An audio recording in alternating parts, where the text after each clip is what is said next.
শারীরিক অবস্থা একই রকম, কোনো পরিবর্তন নেই। যেটি রাতেও জানাচ্ছিলাম, কিন্তু এখন পর্যন্ত যেহেতু তার যে ব্যক্তিগত চিকিৎসক বা হাসপাতাল কর্তৃপক্ষ বা দলের পক্ষ থেকে তার শারীরিক অবস্থার কোনো আপডেট দেওয়া হয়নি, সেক্ষেত্রে এখন বলাটা দুষ্কর যে তার শারীরিক অবস্থার যে সর্বশেষ তথ্য। কিন্তু যে রাতে যে আমাদের কাছে যে তথ্য ছিল তাতে তার শারীরিক অবস্থা অপরিবর্তিতই রয়েছে, তাকে নিবিড় পর্যবেক্ষণে রাখা হয়েছে। আরেকটি বিষয় টিপু, যে খালেদা জিয়ার শারীরিক অবস্থা নিয়ে সামাজিক যোগাযোগ মাধ্যম থেকে শুরু করে নানা পর্যায়ে বিভিন্ন ধরনের গুজব ছড়িয়েছে।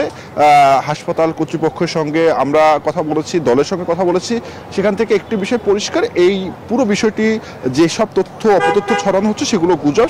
খালেদা জিয়ার শারীরিক অবস্থা অপরিবর্তিত রয়েছে, তিনি নিবিড় পর্যবেক্ষণে রয়েছেন এবং জানেন যে চীন থেকে একটি চিকিৎসক প্রতিনিধি দল এখানে এসেছে। তারা এবং বাংলাদেশের যে চিকিৎসকরা রয়েছে যৌথভাবেই তারা খালেদা জিয়ার চিকিৎসার যে বিষয়গুলো তারা দেখভাল করছেন। আরেকটি বিষয় যে জানেন যে খালেদা জিয়াকে এবং গতকাল অন্তর্বর্তী সরকার তাকে বিশেষ ব্যক্তি হিসাবে যে ঘোষণা করেছে, এরপরে আমরা দেখেছি যে এভার কেয়ারের সামনে নিরাপত্তা ব্যবস্থা যেমন প্রতিদিনই থাকে তেমনি জোরদার করা হয়েছে। কিন্তু যে নতুন যে বিষয়টি সেটি হচ্ছে একটি ব্যারিকেড দিয়ে যে গেটের কিছু জায়গা বন্ধ করে দেওয়া হয়েছে।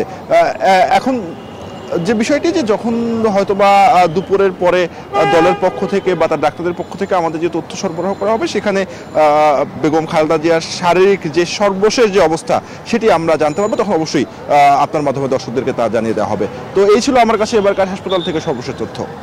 জুবের সানি, আপনাকে ধন্যবাদ।